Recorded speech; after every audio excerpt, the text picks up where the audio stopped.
आसक्त हो जाता था। तो हमारी बहन बेटियों को कोई गंदी नजर से ना देखे, इसलिए घूंघट परंपरा चली थी। ये त्रेता युग में नहीं थी, माता सीता को बहुत ज्यादा लंबा घूंघट नहीं था। उस परंपरा में तो बेटी ससुर और बेटी ससुर और बहू तो पिता और पुत्री की तरह रहा करती थी, है ना। रामचरितमानस में ये सारी चीजें स्पष्ट होंगी, मैं आपको आगे स्पष्ट करूंगा।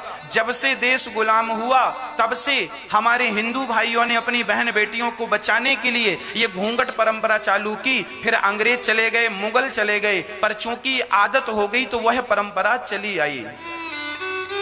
अब कोई ये ना सोचे कि स्त्रियों को जबरदस्ती घूंघट ना, अब तो घूंघट डालने की विशेष जरूरत नहीं, अब तो देश गुलाम थोड़ी है।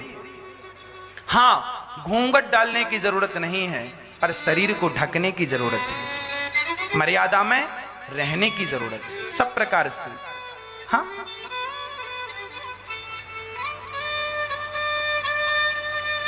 तो माता सीता जब रंग भूमि जब सिय पगुधारी, देखी रूप मोहे नर नारी। सब कोई बड़े प्रेम से राम जी सीता जी सखियों के सहित गईं, और वहां एक झरोखा था, वहां जाकर माता सीता सिंहासन पर बैठ गईं। सखियां खड़ी हैं और बड़े प्रेम से अब वहां पर लोग आए, इकट्ठे हुए और विरदावली गाई, सुनाई, वहां का आदेश सुनाया। सुनो सुनो सुनो, यह पिनाक धनुष शंकर जी का धनुष है। जो राजा इस धनुष पर डोरी चढ़ाएगा उसी राजा से सीता विवाह करेंगी। अब ये बातें हो गई, अब बड़े बड़े राजा आने लगे। जो सबसे फर्स्ट में बैठे थे उनने कहा पहले मैं जाऊंगा। अब धनुष रखा है, अब जनक जी देख रहे हैं कोई डोरी चढ़ाए, हम सिया जी को भेजें और वो माला पहनाए। अब सिया जी बस टुकुर टुकुर राम जी की तरफ देख रही हैं, और राम जी भी ऐसे ऐसे सिर करके धीरे से सीता जी की तरफ देख लेते हैं। और मानो सीता जी ये इशारे से कह रही हैं पहले इनको मत उठने दो, आप ही उठ जाओ, आप ही जाओ और धनुष तोड़ो। राम जी कह रहे हैं मन से चिंता ना करो, यदि हम धनुष तोड़ लेंगे ना तो बड़ा विरोध हो जाएगा। क्या विरोध हो जाएगा? बोले ये लोग कहेंगे हमें अवसर नहीं मिला। तो पहले इन्हें अवसर देना अति आवश्यक है। तो राम जी चुपचाप बैठे हैं और बड़े बड़े राजा, है ना। रावण भी वहां पर आया था, और केवल रावण नहीं, वहां पर तो बाणासुर भी इस धनुष को देख करके चुपचाप वहां से चलता बना। रावण और बाणासुर जैसे योद्धा भी देखकर चलते बने, हिला नहीं किसी से। अब बड़े बड़े राजा उठा रहे। एक राजा बड़ा गया, बड़का पेट था, बहुत खाता था, उसको लगा मैं ज्यादा खाता हूं तो ज्यादा ताकत होगी। गया और जाकर के एक हाथ उसने रखा धनुष के ऊपर, और उठाने का उसको लगा मैं एक हाथ से उठा लूंगा, और उठाने को लगा, पूरी ताकत लगाया, हिला भी नहीं। तब उसने दोनों हाथ रखे, और दोनों हाथ जब दोनों हाथ से उठाने लगा तो पसीने निकल गए। और जब पसीने निकले तो जो धनुष था वो भी कोई सामान्य धनुष थोड़ी था, शंकर जी का जीता जागता धनुष ने एक लात मारी, चल लात मारी तो जाके चारों कोने चित्त गिरा। अब चुपके से जाकर अपनी सिंहासन पर बैठ गया, और जाकर बैठा बाजू वाले से। बाजू वाले ने कहा क्यों कटाली नाक अपनी, बड़ा राजा बनता था, बैठ जा चुपचाप यहाँ। तो उसने कहा सुनो, जाओ तुम ही ट्राई कर लो। हाँ हाँ हम जा रहे हैं, हमें तुम्हारे जैसे समझे हो क्या, अपने जैसे मत समझना, हम तो ऐसे 50 धनुष उठा लेंगे। अब दूसरा राजा गया, बड़ी तेजी से राजा गया, और उसने बड़ी जोर से धनुष में दोनों हाथ जमाए, और जो उठाने लगा धनुष भगवान ने फिर लात जमाया, वो भी चारों कोने चित्त। सारे राजा आते गए, चित्त होके चलते गए। अंत में क्या हुआ? भूप सहस 10 एक ही वारा, लगे उठावन तरहि नटारा, है ना। भूप सहस 10 एक ही वारा, लगे उठावन तरहि नटारा।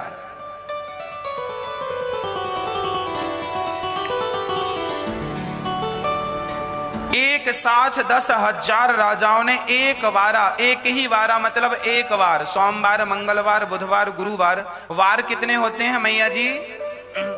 कितने वार होते हैं बताओ? 7 वार होते हैं ना। अब बताओ इन 7 वारों में सबसे बढ़िया वार कौन सा है? कौन सा वार बढ़िया है मैया जी बताओ? कौन सा?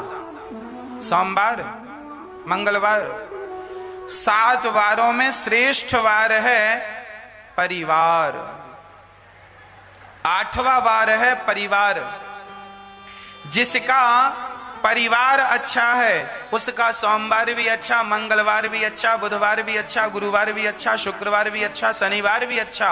और जिसका परिवार ही अच्छा नहीं है तो क्या सोमवार, क्या मंगलवार, क्या बुधवार, 7 वारों को अच्छा बनाना हो तो अपने परिवार को अच्छा बनाइए। एक ही वारा, एक ही दिन 10,000 राजाओं ने उठाने का प्रयास किया। जब धनुष नहीं उठा, दीप दीप के भूपति नाना आए सुनी हम जो पुनि ठाना। अब बड़े बड़े, अब जनक जी ने देखा कि कोई धनुष नहीं उठा सका और जनक जी को बड़ा गुस्सा आया जानकी जी की तरफ देख करके। और जनक जी उदास होकर बोले, अब लगता है मेरी बेटी को जीवन भर कुंवारा रहना पड़ेगा। कोई क्षत्रिय नहीं है, क्षत्रियों से पृथ्वी खाली हो गई है, इस धनुष को कोई उठा नहीं सकता। अब जनक जी की बातें सुन सुन के लक्ष्मण जी को बड़ा गुस्सा आ रहा। अरे भैया जी बैठे और ऐसी बातें चल रही, ऐसी बातें चल रही। अब लक्ष्मण जी तमतमा के उठे, जनक जी ठहरो। हाँ हाँ ठहरे हैं, बताओ क्या चाहिए? अरे चाहिए क्या? जहां हमारे भैया राम और हम जिस सभा में बैठा करते हैं ना, वहां कोई ऐसी बातें नहीं करता कि कोई क्षत्रिय नहीं बचा। हम हैं क्षत्रिय और हम इस धनुष की क्या बात कहें, सारी पृथ्वी को गेंद की तरह लेकर के भाग जाएंगे। हाँ, अब राजा डर गए, हे भगवान धनुष को क्या कहें, पृथ्वी को लेके भाग जाएंगे। तो किसी ने कहा जब पृथ्वी को लेके चले जाएंगे तो फिर ये कहां रहेंगे? ये भी तो पृथ्वी में ही है। लक्ष्मण जी का क्या कहना है? लक्ष्मण जी शेषानांग हैं, शेषावतार हैं। और लक्ष्मण जी अर्थात शेषनांग भगवान के ऊपर ही पृथ्वी रखी है, शेषनांग भगवान के फणों पर ही पृथ्वी रखी है, ऐसा हमारे शास्त्रों का मत है ना। अच्छा, साइंस भी कहता है कि पृथ्वी पानी में टिकी हुई है और शेषनाग भगवान समुद्र में है और समुद्र के ऊपर पृथ्वी टिकी है शेषनाग भगवान के ऊपर, तो वो पानी, सांप पानी में ही तो रहता है। तो साइंस भी लगभग वही बात कह रहा है कि पृथ्वी पानी में है। आप जमीन में कितना भी खोद लीजिए, पानी ही पानी है और पृथ्वी पानी पर है और शेषनाग भगवान भी पानी में रहते हैं क्षीर सागर में। तो पृथ्वी उनके ऊपर, उनके शीर्ष पर टिकी हुई है। तो वह कह रहे हैं कि हम पृथ्वी को लेकर के दूर तक गेंद की तरह चले जाएं, और आप कह रहे हैं धनुष की बात। तो जनक जी ने कहा जब इतनी ताकत है तो धनुष उठा क्यों नहीं लेते, डोरी चढ़ा क्यों नहीं देते। अब लक्ष्मण जी बोले अच्छा ठीक है अभी चढ़ाता हूं। अब लक्ष्मण जी तुरंत धनुष की तरफ बढ़े और जैसे ही धनुष के पास पहुंचे, अब विश्वामित्र जी समझ गए, लक्ष्मण रुको रुको रुको, यदि आपने डोरी चढ़ा दी तो फिर राम जी को तो बाबा जी बनना पड़ेगा, फिर इनका थोड़ी विवाह होने वाला है। इनके भाग्य में तो विधाता ने एक ही स्त्री बनाई और यही है। और आप सुनो, यहां आओ। तुरंत गुरु जी ने बुलाया, यहां लक्ष्मण जी गुस्सा नहीं, शांत बैठो। अब विश्वामित्र जी ने देखा कि बढ़िया मुहूर्त आ गया है, समय हो गया है। तब वेश जी ने कहा राम उठो। राम जी उठे, हाँ गुरु जी आज्ञा। जाओ धनुष को ठिकाने लगाओ। अब राम जी गए, राम जी गए। अब तो सारे लोग टुकुर टुकुर देख रहे हैं, पलक झपकाने का नाम नहीं ले रहे हैं। पता नहीं पलक झपकाए तभी काम तमाम हो गया तो देख नहीं पाएंगे। सब टुकुर टुकुर बिना पलक झपकाए देख रहे हैं। और माता सीता जी का हृदय तो जोर जोर से धक धक धक धक करने लगा, पता नहीं उठता है कि नहीं। सीता माता पृथ्वी माता से कहने लगी, हे पृथ्वी माता अभी तक धनुष को आपने पकड़ा था, अब जरा छोड़ दो, बिल्कुल हल्का कर दो, सारा वजन इसका बिल्कुल खींच लो, बिल्कुल फूल की तरह कर दो। हाँ? और अब सीता जी यहां प्रार्थना कर रही हैं और राम जी गए। राम जी ने भगवान शिव को प्रणाम किया, सभा में विद्वानों को प्रणाम किया, गुरुजनों को प्रणाम किया, धनुष को प्रणाम किया, क्योंकि धनुष भी शिव जी का धनुष है, ये भी वंदनीय है। हाँ, प्रणाम किया, परिक्रमा लगाई और प्रणाम करके परिक्रमा करके राम बड़े प्रेम से धनुष की तरफ टुकुर टुकुर राम जी देख रहे हैं। सीता जी कह रही हैं जल्दी उठाओ, जल्दी तोड़ो। राम जी कह रहे हैं ना, हम तो वैसे ही देर लगाएंगे जैसे तुमने देर लगाई है। जनक लली ने कहा, सिया जी ने कहा, हमने कब देर लगाई? हाँ हाँ, आपने भी देर लगाई है। जब दुल्हन बनकर आई थी, अभी जब आई, कैसे धीरे धीरे धीरे पांव में कांटा लगा था, ऐसे धीरे धीरे धीरे पांव रख रही थी। अरे जल्दी आ गई होती तो अभी 4 बज गए शाम को, जल्दी आ गई होती तो जल्दी, है ना, 12-1 बजे तक तो धनुष टूट गया होता और खा पी रहे होते। तुम्हारे चक्कर में भूखे बैठे हैं। अब आपने देर लगाई है तो हम भी देर लगाएंगे। अब वहां जी जानकी जी राम जी को निहार रही हैं और भगवान ने उसी समय लेत चढ़ावत खेचत गाढ़े, काहू न लखा देख सब ठाणे। राम जी ने धनुष को एक हाथ से उठाया और उठाकर डोरी चढ़ाने लगे। उसी समय ते ही क्षण राम मध्य धनु तूरा। वहां राम जी धनुष को उठाए, डोरी चढ़ाए। उसी समय गोस्वामी जी कह रहे हैं कि लेते उसी समय राम जी ने बीच से धनुष तोड़ा। जय जयकार होने लगी, देवता पुष्प बरसाने लगे, ढोल नगाड़े बजने लगे, शंख बजने लगे, जय जय राम की ध्वनि होने लगी। बोलिए सियावर रामचंद्र की। भगवान राम जी धनुष तोड़कर जैसी धनुष को नीचे रखा, सारे वो लोग खड़े हो गए, राजा लोग। अरे इन्होंने धनुष तोड़ दिया पर हम विवाह नहीं होने देंगे। दूसरे ने कहा क्यों, तुम क्यों नहीं विवाह होने दोगे? उसने कहा कि हमने सीता को देखा है और हम विवाह करेंगे। तो दूसरे ने कहा तुम विवाह करते तो धनुष को क्यों नहीं उठाया? अरे उसने कहा चुप रहे, हम तो भड़का रहे हैं ताकि दंगा वंगा हो जाए। अब दूसरा जवाब देता। अब वो जोर जोर से कहने लगे चलो उठाओ अपनी अपनी तलवारें, युद्ध करना पड़ेगा। अब कुछ लोग चाहते हैं कि दंगा हो, कुछ लोग चाहते हैं कि झगड़ा हो। तो किसी ने कहा सुनो तुम ही आगे चलो तलवार लेके, तुम आगे चलो, हम पीछे पीछे आ रहे हैं। उसने कहा वाह, ऐसा कभी हुआ है? झगड़ा कराने वाले हमेशा पीछे रहा है, आगे तुम जाओ हम पीछे रहेंगे। झगड़ा कराने वाले हमेशा पीछे रहते हैं। उस चक्कर में कोई गया नहीं। सीता जी माला लेकर के आई और माला लेकर आई। राम जी खड़े हैं। राम जी का कद जरा ऊंचा है, सिया जी का कद जरा छोटा है, सीता जी छोटी सी है। उस जमाने में ऊंची हील वाली चप्पल चलती नहीं थी कि पहन के खड़ी हो जाएं और बड़ी दिखने लग जाएं। सीता जी जनक लली छोटी सी थी, राम जी जरा लंबे थे। अब राम जी को माला कैसे पहनाए? तो जरा सिया जी ने राम जी से कहा सरकार जरा सिर नीचे करो, हमारा हाथ वहां तक आ नहीं रहा है, माला फिर पूरा पहना नहीं सकते। आजकल आप लोगों ने देखा होगा शादी विवाह में बड़ी नौटंकी होती है। कहीं माला पहनाने के समय कोई लड़का को उठा लेता है तो कोई लड़की को उठा लेता है और माला ही टूट जाता है जिस माला को पहना रहे हैं। शादी के पहले ही माले वाले टूट गए, आगे चल के राम जाने क्या होगा इन लोगों का। हाँ? कैसी कैसी शादियां लोग करते हैं और कैसा कैसा। इसीलिए कहते हैं हर जगह हर, देखिए मजाक भी अच्छी बात है पर हर जगह मजाक अच्छी नहीं लगती।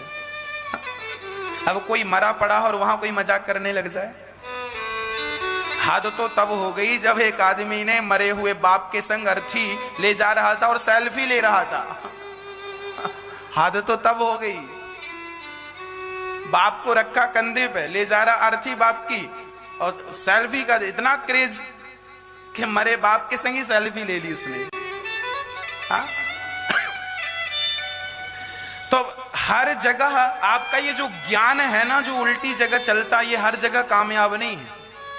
कहां मजाक होनी चाहिए, कहां मजाक नहीं होनी चाहिए, कहां कौन सी बात होनी चाहिए, कहां कौन। इसीलिए कहते हैं कि शिक्षा तो हो पर शिक्षा के साथ दीक्षा हो। आपको शिक्षा तो है पर दीक्षा ना होने के कारण, गुरु परंपरा से ना जुड़ने के कारण आपका जीवन अभी रिक्त है, अर्थात खाली, बहुत चीजों से खाली है।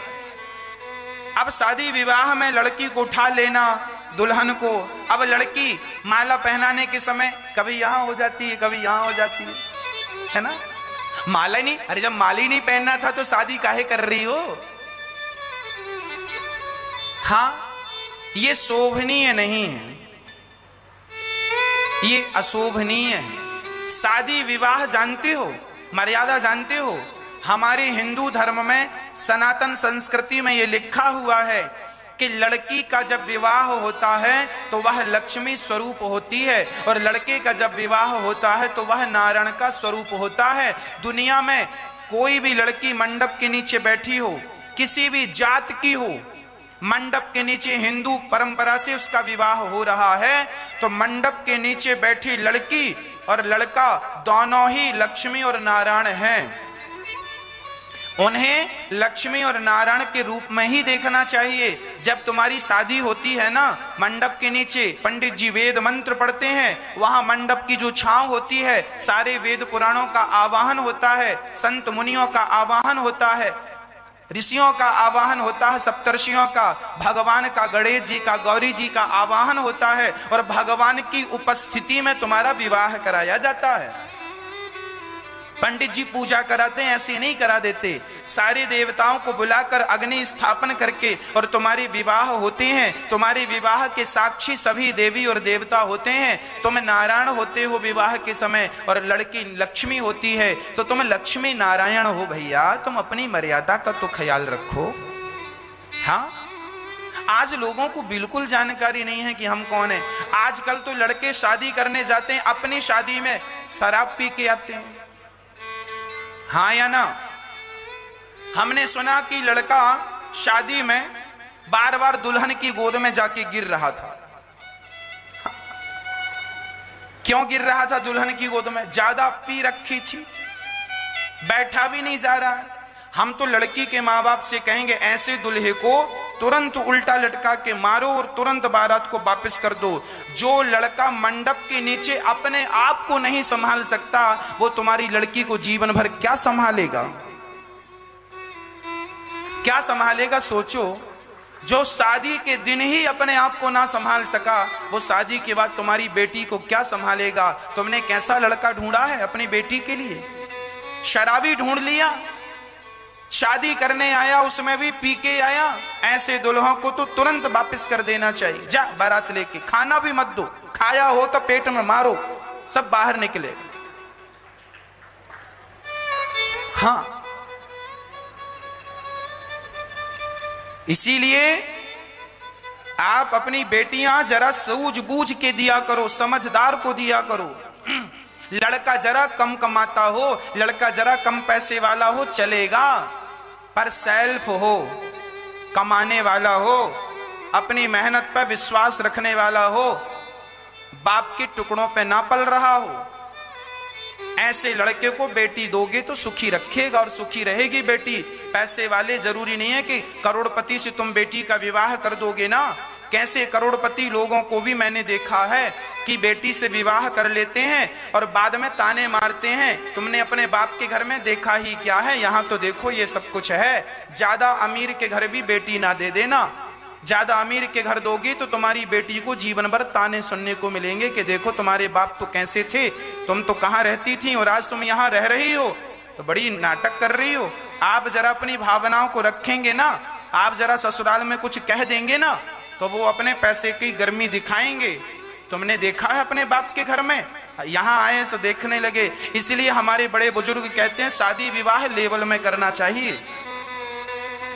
दाल रोटी हम आनंद से खा रहे हैं तो अपने हिसाब की लड़की देख लो, अपने हिसाब का लड़का देख लो।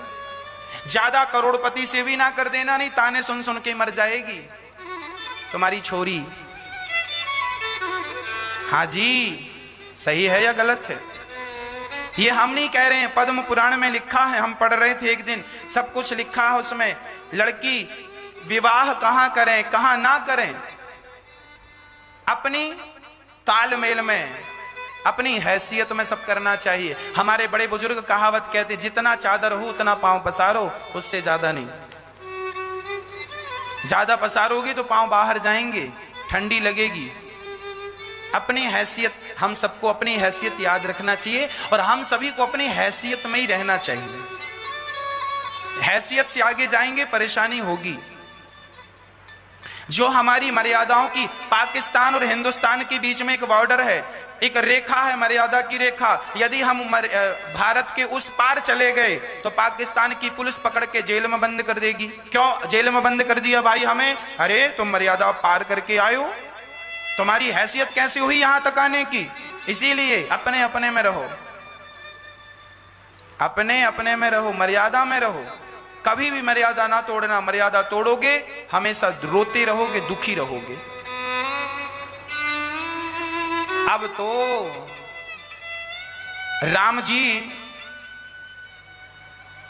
कह रहे हैं सिया से ना ना ना, सिर नहीं झुकेगा। अब राम जी कह रहे हैं, सिया जी कह रही हैं सिर झुका लो, सिया जी कह रही हैं सिर झुका लो, राम जी कह रहे हैं सिर तो झुकेगा नहीं, ये सिर है, ये छत्री का सिर है, किसी के सामने झुकता नहीं है।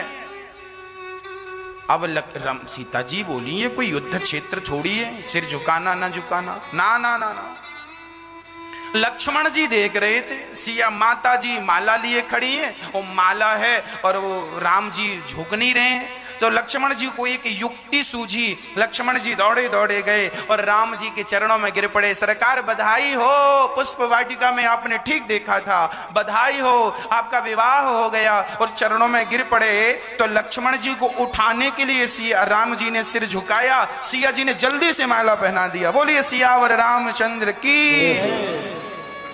अब राम जी का विवाह। अब जनक जी ने सुंदर सी पत्री लिखी और जनक जी ने अपने एक मंत्री को भेजा, जाओ दशरथ जी के यहाँ पाती लेकर के जाओ। और पाती लेकर के जनकपुर में गए तो जनकपुर में जाते ही उन्होंने संदेशा दिया दरबार में, सरकार आपके बेटे राम जी ने सिया जी के लिए जो प्रतिज्ञा थी उसे पूरा किया है, धनुष तोड़ करके सिया ने माला पहना दिया है, अब विवाह की तैयारियां की जाएं। अब दशरथ जी सुने, वहां भरत जी भी थे, भरत जी दौड़े दौड़े गए, मैया मैया भाभी आ रही हैं। अरे कौशल्या जी चौकी, भाभी आ रही हैं? कहां भाभी? अरे मैया भैया राम का विवाह होने वाला है, धनुष तोड़ दिया है। अब तो सारे यहाँ उत्सव चालू हो गया, एक तो राम जन्म का उत्सव, अब राम विवाह का उत्सव। खूब आनंद से विवाह उत्सव चल रहा है। दशरथ जी खूब बधाइयां लुटा रहे हैं और ब्राह्मणों को दान पुण्य कर रहे हैं, गौ दान कर रहे हैं, सारा दान पुण्य करके और बारात तैयार हो रही है। कौन कौन जाएगा बारात में? गांव के छोटे छोटे बच्चे बोले हम भी राम जी की बारात में जाएंगे। बूढ़े बूढ़े लोग, हाँ, जिनका सिर ऐसे ऐसे हिल रहा था, वो भी बोले हम भी बारात में जाएंगे। सारे लोग बारात में, सोने के रथ तैयार किए गए, सुंदर से घोड़े तैयार किए गए और बढ़िया दशरथ जी बैठे हैं। एक रथ में 10 रथ बैठ गए, एक रथ में 10 रथ बैठे हैं और चले हैं। और जब चलते चलते चलते चलते और जब एक गांव के पास बारात गुजरी, एक गांव के पास से, तो गांव वालों ने पूछा भैया ये कहां जा रहे हो? तो कुछ लोग पैदल जा रहे थे, उन्होंने कहा पता नहीं है, राम जी का विवाह हो रहा है। अच्छा, विवाह बारात जा रही है? ये बारात है। अच्छा अच्छा अच्छा, ये बारात जा रही है। तो ये बताओ, बारात तो दिख रही है, दूल्हा कहीं नजर नहीं आ रहा है। अब वो गांव के लोग, जो अयोध्या के लोग बारात में नाच रहे थे, जब उनसे गांव वालों ने पूछा कि बारात तो है, दूल्हा कहां, तो तुरंत दौड़े दौड़े दशरथ जी के पास गए। दशरथ जी गांव के लोग पूछ रहे हैं कि दूल्हा कहां है, हम क्या जवाब दें बताओ?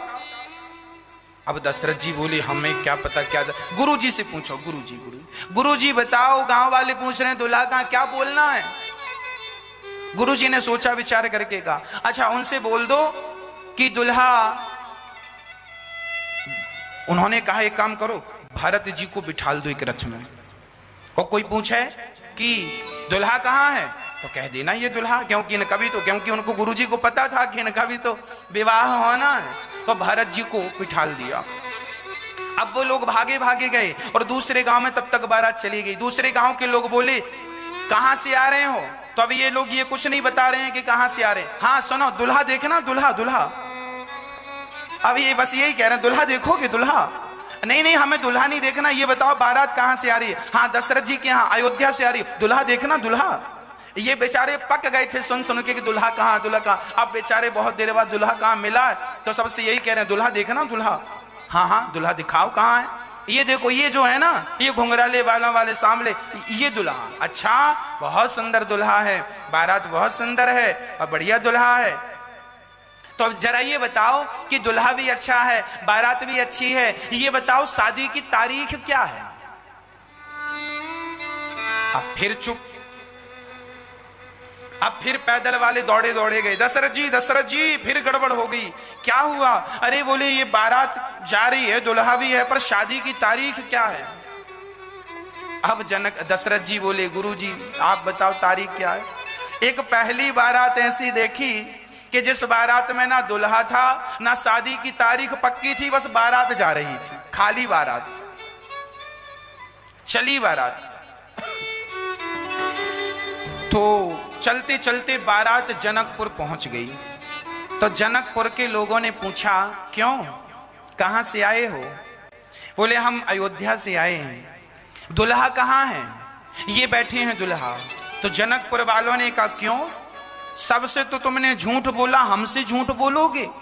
तुम्हारे दुल्हा पहले से डटे हैं यहां, महीने भर से डटे हैं यहां। हाँ अच्छा चलो ये बता दो कि शादी की तारीख क्या है? अब फिर अयोध्या वाली चुप हो गई, कोई जवाब नहीं। तो सखियां कहने लगी, हाँ ये अयोध्या वाले हैं, बिना तारीख पक्की भय बारात लेके आ गए। तो दूसरी सखी बोली, तुम्हें पता है ये बारात लेके क्यों आ गए? हाँ हाँ हमें सब पता है। तो जरा बताओ ये बारात लेके क्यों आए? अरे बोले बारात लेके इसलिए आ गए क्योंकि ये तो बेचारे सत्तू घोल घोल के पीते थे, सत्तू खाते थे, और सोचा कि जनकपुर में खूब पकवान मिलेंगे तो खाने आए। वहां तो सत्तू घोल घोल पीते थे, यहां शादी की तारीख पहले खाएंगे 56 भोग, तारीख पक्की होती रही। हाँ तो अब जनकपुर की सखियां और अयोध्या के लोगों में ऐसी बातें प्यार भरी, शादी विवाह में कहते हैं ना गारी प्रोग्राम है, एक दूसरे को प्यार भरी मीठी मीठी गालियां दे रही हैं सखियां। और जब बारात चली, दशरथ जी से राम जी आकर भेंट किए, चरणों में गिर पड़े, गुरु वशिष्ठ जी से भेंट हुई, अपने मित्रों से भेंट हुई। और जब अभी तक तो जनक जी ने दो को देखा था, दो मतलब राम और लक्ष्मण को, जब दो को और देखा तो जनक जी दंग रह गए, हे भगवान सारे हीरे मोती दशरथ जी के पास पहुंचे। तो दशरथ जी से जनक जी ने कहा, सुनो सरकार आपके भी 4 छोरा हैं और हमारी भी 4 छोरियां हैं। जनक जी की 4 बेटियां थी, बड़ी तो जनक नंदिनी थी, काका ताऊ में सबके मिला के टोटल 4 थी। तो ये चारों का विवाह कर दें। अब चारों दुल्हा बन गई। गुरु जी ने तिथि देखी, अगहन का महीना, शुक्ल पक्ष की पंचमी तिथि, बड़े प्रेम से विवाह की तैयारियां हैं। और जब बारात निकल कर आई तो 4 दुल्हा और चारों के सिर पर पगड़ी और मोर, और जब चारों चले तो चारों सुंदर थे, पर जो एक थे वह एक तो बड़े सुंदर थे। चारों दुल्हा में बड़े का कमाल सखियां, चारों दुल्हा में बड़े का कमाल सखियां। आज मिथिला नगरिया निहाल सखियां, आज जो मिथिला नगरी है चारों का सुंदर सा विवाह संपन्न कराया गया। महीनों तक बारात रुकी, द्वार चार हुआ, मंडप की व्यवस्था हुई, मंडप गाड़ा गया और बड़े विधि विधान से बेटी का अर्थात जनक नंदिनी अर्थात माता सीता का राम जी के संग विवाह संपन्न हुआ। दूसरा मंडप जहां भरत जी मांडवी से विवाह कर रहे थे, तीसरा मंडप जहां लक्ष्मण जी उर्मिला से विवाह कर रहे थे और चौथा मंडप जहां शत्रुघ्न जी श्रुतकीर्ति से विवाह कर रहे थे। ये चारों दुल्हन और चारों दुल्हा, इनके सामने करोड़ों स्वर्ग की सुंदरता और करोड़ों स्वर्ग का धन वैभव भी आज इस सुंदर से विवाहोत्सव के सामने सब फीका नजर आ रहा है। आज पृथ्वी इतनी सुंदर सजी है मानो दुल्हन की तरह। बड़े प्रेम से राम जी का विवाह संपन्न हुआ। जनक जी ने इतना धन धान्य दिया है, इतना धन धान्य दहेज इतना दिया है कि दशरथ जी ले जा ना सके। जितनी गाड़ियां रथ आई वो अलग, और अपने से जनक जी ने हजारों रथों में सोना भर भर के, चांदी भर भर के, हीरे मोती भर भर के, हाथी घोड़ा दास दासियां सोने के तो हजारों रथ दिए। पर धन्य है दशरथ जी, जितना पाया एक भी लेकर नहीं गए। सारा ब्राह्मणों को बुलाकर, गरीबों को बुलाकर दहेज में जो मिला सब वहीं के वहीं बांट दिया। दान मिला, सदुपयोग तुरंत दशरथ जी ने कर दिया। सब हाथों हाथ दे दिया। हम तो देखिए जनक जी, अच्छा दशरथ जी क्यों नहीं ले जा रहे थे? दहेज के लिए तो आज लोग लड़ जाते हैं, मर जाते हैं, और दशरथ जी तो लेकर नहीं जा रहे हैं। दशरथ जी ऐसे पिता हैं जो अपने पुत्र के टैलेंट पर विश्वास रखते हैं। उनको पता है कि मेरा बेटा राम जहां होगा वहां ये धन वैभव की कोई कमी नहीं होगी, इसलिए दूसरों का ले जाके क्या करेंगे, अपनी मेहनत से तो राम खुद बना लेगा। जिन पिताओं को अपने बच्चों पे भरोसा है ना, वो दहेज की भीख तो कभी लेते ही नहीं। और जिन पिताओं को अपने पुत्रों पर विश्वास नहीं है, पिताओं को लगता है पता नहीं हमारा बेटा पूरी जिंदगी में इतना कमा पाए ना कमा पाए, इसीलिए ले लो लड़की के बाप से जितना ले सको, क्योंकि खुद की औलाद पर तो विश्वास है नहीं, तो ले लो, दहेज मांग लो। और आज दहेज मांगने वाले भिखमंगों की भी कमी नहीं है। बड़ी मात्रा में ये लोग पाए जाते हैं भारत में, बड़ी मात्रा में। हमें कभी भी दहेज नहीं लेना चाहिए,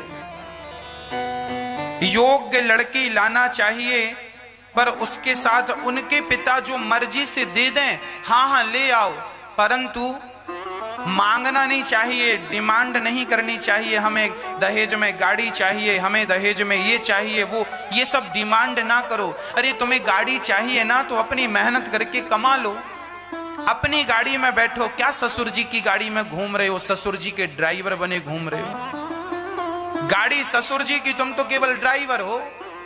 हाँ, स्माइल कर, हाँ देखो गाड़ी हमारी। एक आदमी का विवाह हुआ, अपने दोस्तों के पास गया, देखो साहब गाड़ी हमारी। दोस्तों ने कह दिया तुम्हारी है कि ससुर जी की? तुम तो ससुर के ड्राइवर हो। हाँ, अब तो टैक्सी वाले बन गए हो। ये तुम्हारी थोड़ी है, तुम्हारे बाप की है गाड़ी। हाँ, दहेज में मिली सो मेरी है, मेरी है। तुम्हें शर्म भी नहीं आती?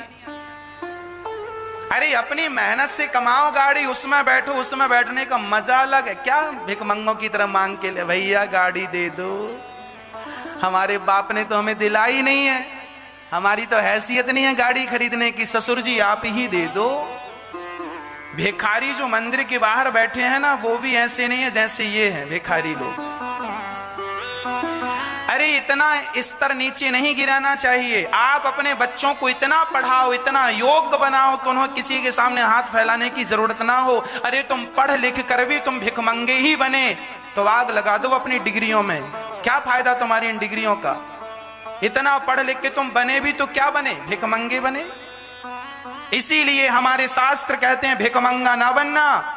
अगर निर्भर बनोगे, दूसरों पर गिड़गिड़ाओगे तो अपना मान भी सम्मान भी सब कुछ गवाओगे। इसलिए खड़े हो शान से तनकर, यही शोभा मनुष्य तन की। स्वयं सींचो हर एक डाली, खुशी जीवन के मधुबन की। हर जवान भाई को मैं कहना चाहता हूं कि यदि तुम्हें गाड़ी पर बैठना है तो अपनी मेहनत की गाड़ी पर बैठना। दहेज की गाड़ी पर तो अपाहिज लोग बैठते हैं, जिनके पांव में बल नहीं होता, जिनके खून पानी बन चुका है, वो दहेज की भीख मांगते फिरते हैं। यदि आपका खून है आपके पिता का तो अपनी कमाई से क्या मांगना। फिर मंदिर के भिखारी और तुम भिखारियों में रत्ती भर भी अंतर नहीं है। इतनी पढ़ाई तुमने की, इतनी मेहनत तुमने की, इसका क्या फायदा? अपने लिए तुम कुछ भी ना कर पाए, दूसरों के सामने हाथ फैलाते रहे। इसीलिए कहा करता हूं, हमारे शास्त्र कहते हैं उत्तमम स्वाजितम वित्तम मध्यमम पितुरर्जितम अधमम भ्रातृ वित्तम च स्त्री वित्तम अधमाधमम। खुद की कमाई संपत्ति सबसे श्रेष्ठ है। खुद की कमाई संपत्ति सबसे श्रेष्ठ है। इसीलिए खुद अपना पसीना बहाओ और खुद कामयाब बनो। खुद कामयाब बनो, खुद बंगला अपनी मेहनत से बनाओ, खुद अपना नाम कमाओ, खुद शोहरत कमाओ, धन दौलत खुद से कमाओ।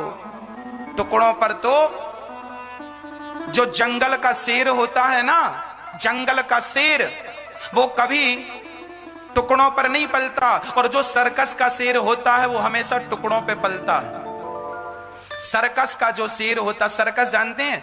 सर्कस का जो शेर होता है, सर्कस के शेर को सर्कस का मालिक टुकड़े फेंकता है मांस के, और वो झपट्टा मार के टुकड़े खाता है। वही शेर जो सर्कस के शेर हैं, यदि उन्हें जंगल में छोड़ दिया जाए ना तो वो भूखे मर जाते हैं, क्योंकि सर्कस में रहते रहते बेचारे कमा के खाने का अर्थात शिकार करने का टैलेंट भूल चुके हैं और बने बनाए मांस के टुकड़ों को खाने के आदी हो चुके हैं। आप लोग भी यदि अपने बच्चों को ज्यादा प्रॉपर्टी देते हैं, ज्यादा धन दौलत देते हैं, तो आप भी अपने बच्चों को सर्कस का शेर बनाते हैं जो बाप के टुकड़ों पर पलता रहता है। इसीलिए बच्चों को बाप के टुकड़ों पर नहीं पलना चाहिए, स्वयं अपने आप को कामयाब बनाना चाहिए, सफल बनाना चाहिए। अपनी ताकत से, अपनी मेहनत के बल पर अपने पिता को कहना चाहिए, पिताजी आपके बेटे ने आपको गाड़ी दी है, ये आपके लिए गिफ्ट है।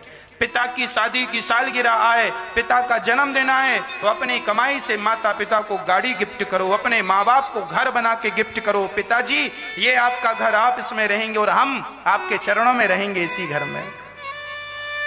ये पिता का धन्य, बाप का सीना गदगद, छाती फूल जाती, वाह मेरा बेटा किसी के टुकड़ों का मोहताज। ये पिता तुम्हारी पढ़ाई, तुम्हारा सही, जैसे गुरु से पढ़ने के बाद गुरु दक्षिणा दी जाती है ना, उसी प्रकार पिता को भी दक्षिणा देनी चाहिए। और पिता की दक्षिणा क्या है कि तुम पढ़ लिख कर इतना सामर्थ्यवान हो जाओ कि तुम औरों की सेवा में लग जाओ, किसी से हाथ ना पसारो। तब पिता समझता है कि मेरा इस बच्चे को जन्म देना सार्थक हो गया, जो अपने परिवार की भी सेवा कर रहा है और जरूरतमंदों की भी सेवा कर रहा है। अपना पेट तो देखिए कुत्ता बिल्ली भी भर लेते हैं, पर सभी में बांट कर खाए उसे इंसान कहते हैं। पराया दर्द अपनाए उसे इंसान कहते हैं। भारत के नौजवान भाइयों को मैं कह देता हूं कि तुम्हें तुम्हारा ससुर 1 करोड़ भी दे, 1 करोड़ रुपए दे, तो भी उसे ठुकरा देना। 1 करोड़ तुम क्या देते हो, हम में काबिलियत होगी हम 10 करोड़ कमा लेंगे। पर धिक्कार है उन लोगों को जो अपनी पत्नियों को मारते हैं इसलिए कि तुम्हारे पिता ने हमें दहेज कम दिया है। जाओ अपने पिता के घर से लेकर आओ। आज हजारों लोग ऐसे हैं जो अपनी पत्नी को तंग करते हैं कि तुम्हारे बाप ने हमें दिया क्या है। हाँ, तो तुमने शादी इसीलिए की है कि तुम्हारे पास कुछ आ जाए, धन दौलत। ये लोग ही धरती के बोझ हैं। हाँ, इसीलिए अपने बच्चों को इतना स्ट्रांग बनाना, मजबूत बनाना, खुद की कमाई खाएं। उत्तमम स्वाजितम वित्तम, पिता की संपत्ति दूसरे नंबर पे आती है, खुद की कमाई संपत्ति फर्स्ट नंबर पर, पिता की संपत्ति दूसरे नंबर पर, भाई की संपत्ति तीसरे नंबर पर, और स्त्री वित्तम अधमाधमम, स्त्री का धन, दहेज का धन तो अधम से भी अधम है। ये लिखा है शास्त्रों में, ये शास्त्रों का श्लोक बोल रहा हूं मैं। उत्तमम स्वाजितम वित्तम मध्यमम पितुरर्जितम अपने आप को सफल बनाओ भाई, कामयाब बनाओ, पसीना बहाओ। महाराज जी हम बहुत मेहनत करते हैं पर सफलताएं नहीं मिलती। आपकी मेहनत में अभी कहीं ना कहीं कमी रह गई है, कसर रह गई है, इसीलिए आपको सफलताएं मिल नहीं रही हैं। भगवान कोई आपके दुश्मन नहीं है। लगा दो 100% अपने आप को सफल बनाने में, जोड़ दो अपने आप को सफलता के पीछे। देखो एक दिन आपके पीछे सफलता चलेगी। क्या संभव है, आज का जवान बस खटिया तोड़े बैठा है। महाराज जी कोई काम नहीं है, रोजगार नहीं है, 4-4 घंटा व्हाट्सएप चलाता है, 4-4 घंटा फेसबुक चलाता है और कहता कोई काम नहीं है। कर तो रहे हो तुम, फेसबुक व्हाट्सएप का काम कर तो रहे हो, यही तो तुम्हारे काम है। वो कंपनियां तुम्हें काम दे के रखी है, तुम उनका काम कर रहे हो। व्हाट्सएप और फेसबुक की कंपनियां हजारों करोड़ का टर्नओवर है, फेसबुक कंपनी का हजारों करोड़ का टर्नओवर है, व्हाट्सएप कंपनी का लाखों करोड़ों का टर्नओवर है। और तुम दिन भर खिसकाते रहते हो मोबाइल 4-4 घंटे। ये 4 घंटा मोबाइल चलाने से क्या होगा? अरे मेहनत करो, अपने आप को सफल बनाने के लिए ना मैदान में उतरना पड़ता है। व्हाट्सएप और फेसबुक से कामयाबियां नहीं मिलेंगी, धरा पर उतरना पड़ता है। एक आदमी पलंग में पड़ा पड़ा हाथ पांव चला रहा था, किसी ने कहा क्या कर रहा है? बोले मैं तैरना सीख रहा हूं। अरे पागल, तैरना होगा तो पानी में उतरना पड़ेगा, बिना पानी में उतरे तैरना कोई नहीं सीख सकता। उसी प्रकार तुम्हें यदि सफल व्यक्ति बनना है तो इस धरा पर उतरना पड़ेगा, अपने सुखों का बलिदान करना पड़ेगा, अपने आप को तपाना पड़ेगा, जलती हुई आग में अपने आप को झोंकना पड़ेगा, तपती हुई गर्मी में अपने आप को दौड़ाना पड़ेगा। तब कहीं जाकर के जब सिर का पसीना पांव में जाएगा तब तुम्हें सफलताएं मिलेंगी। सफल व्यक्ति जितने हैं इतिहास में, उनका चरित्र उठाकर देख लो, यूं ही कोई सफल नहीं बन जाता। 14 साल राम जी वनवास ना गए होते तो राम भी क्या भगवान कहलाते? राम जी को भी 14 साल वन में जाकर तपना पड़ा, तब कहीं जाकर वो मर्यादा पुरुषोत्तम भगवान बन के आए। राम जी जब वनवास गए थे तो राम जी वनवास गए थे, पर वनवास से लौट कर आए तो राम जी लौट कर नहीं आए, मर्यादा पुरुषोत्तम भगवान लौट करके आए, वो राम भगवान बन के आए। क्यों? क्योंकि तपस्या, 14 साल तक तपस्या की और 14 साल में भागकर पिता के पास आ जाते। रावण ने सीता मां को चुराया, लक्ष्मण को शक्ति लग गई, दुश्मन की सेना बलवान थी, राम की सेना में बंदर भालू थे और रावण की सेना मायावी थी। राम जी चाहते तो भैया की मदद ले सकते थे, भैया भारत सेना भेजो, ससुर जी सेना भेजो, जनक जी। क्या सेना बुलवा नहीं सकते थे राम जी अयोध्या की? क्या राम जी की सेना कमजोर थी? क्या जनक जी की सेना कमजोर थी? जनक की सेना ऐसी थी कोई हरा नहीं सकता था, और दशरथ जी की सेना ऐसी थी कोई हरा नहीं सकता था। पर राम जी ने किसी को नहीं बुलाया। राम जी ने युद्ध लड़ा है अपने पिता के बल पर नहीं, अपनी भुजाओं की, अपने दम के बल पर लड़ा है। अरे कामयाबी पाते हो ना तो अपने बल पर कामयाबी पाओ, पिता का भी बल नहीं लेना चाहिए। राम जी ने पिता का, ससुर का कोई बल नहीं लिया है सो बताओ, अपने बल से राम जी ने रावण को मारा कि नहीं? ये संदेश है तुम युवाओं के लिए। तुम भी अपने बाप को, अपने पिता को खुश करो, अपने बल से सफलता पाओगे ना, पिता दिल से रोम रोम से आशीर्वाद देगा, वाह बेटा तुम कामयाब हो गए हो, आशीर्वाद है हमारा तुम पर। माँ बाप के रोम रोम से तब आशीर्वाद निकलता है जब बच्चे सफल हो जाते हैं। हाँ जी के ना जी, हाँ जी सफल हो जाइए, करिए मेहनत, कहां कमी रह गई सुधार करिए, कमियों को स्वीकार कीजिए और सुधार कीजिए और अपने गंतव्य की ओर, अपने लक्ष्य की ओर बढ़ जाइए। तब तक चलिए जब तक लक्ष्य प्राप्त ना हो जाए। स्वामी विवेकानंद जी ने कहा था कि उठो उत्तिष्ठा, उठो और तब तक चलो जब तक अपने लक्ष्य को प्राप्त ना कर लो। उठो और तब तक चलो जब तक अपने लक्ष्य को प्राप्त ना कर लो। ये दास अनिरुद्ध, आप देखते होंगे हम एक भी दिन का गैप नहीं लेते। बीच में राम भागवत कथा पूरी हुई तो राम कथा शुरू हो गई, बीच में एक भी दिन का गैप नहीं। बीच में जो गैप था उसमें भी हमने एक छोटा सा प्रश्नोत्तरी का कार्यक्रम रखा। क्यों? क्योंकि हमारा लक्ष्य है 1000 माताओं की सेवा करना।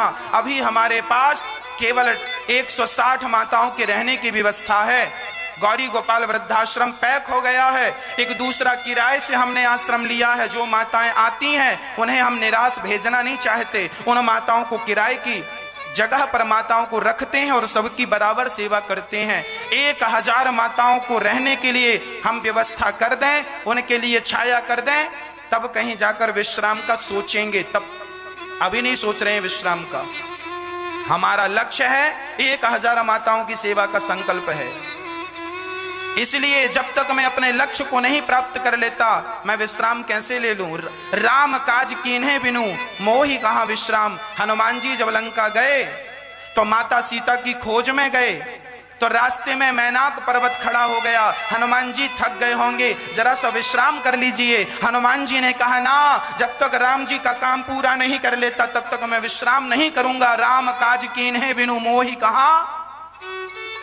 आज का जवान लड़का मोबाइल चलाता है, व्हाट्सएप चलाता है, फेसबुक चलाता है। अरे ये दास अनिरुद्ध तुम्हारा ही भाई है, मैं व्हाट्सएप नहीं चलाता, मैं फेसबुक नहीं चलाता। मुझे पता है कि जितना समय फेसबुक और व्हाट्सएप में बर्बाद करूंगा, उसी समय में किसी माँ से जाकर के उसका हाल चाल पूछ लूंगा कि माँ कैसी हो, कोई तकलीफ तो नहीं है। समय का दुरुपयोग करने वाला व्यक्ति हमेशा रोता है। इसीलिए प्रार्थना करता हूं नौजवान भाइयों से, आप लोग अभी देश का भविष्य हैं, आप ही भारत देश हैं। इसीलिए अपने आप को इतना तपा डालो, इतना तपा डालो कि किसी भी स्थिति से गुजरना पड़े, हंसते हंसते उस स्थिति से गुजर जाएं और कामयाब बनके चमकते हुए हीरे की तरह लौटकर घर आए। कोहिनूर हीरा जब मिला था ना, तो कोयले की खदान में मिला था। कोयले की खदानों में भी हीरा हुआ करते हैं। हाँ जी, हीरा क्या है? अरे पत्थर ही हीरा होता है। उच्च ताप उच्च दाब से वह पत्थर हीरा बन जाता है, ऐसा साइंस में हमें पढ़ाया गया है। कोयला ही हीरा बन जाता है। उच्च ताप उच्च दाब से बहुत समय तक जमीन के अंदर रहता रहता अधिक ताप अधिक दाब से वो हीरा बन जाता, चमकने लगता है। उसी प्रकार जब जीवन में तुम अधिक से अधिक संघर्ष करोगे और अधिक से अधिक मेहनत करोगे, तो तुम ही उच्च ताप उच्च दाब मतलब अधिक मेहनत से अधिक लगन से तुम ही एक दिन हीरा बन करके समाज में चमकोगे। लोग तुम्हारी तरफ देखेंगे, वाह ये हीरा है। और भिखमंगाओं की लिस्ट में नाम शामिल कराना है तो दहेज लेने वालों की लाइन में खड़े हो जाना, फिर तो भिखमंगे हैं ही लोग। मांग लो फिर दहेज ससुर जी से।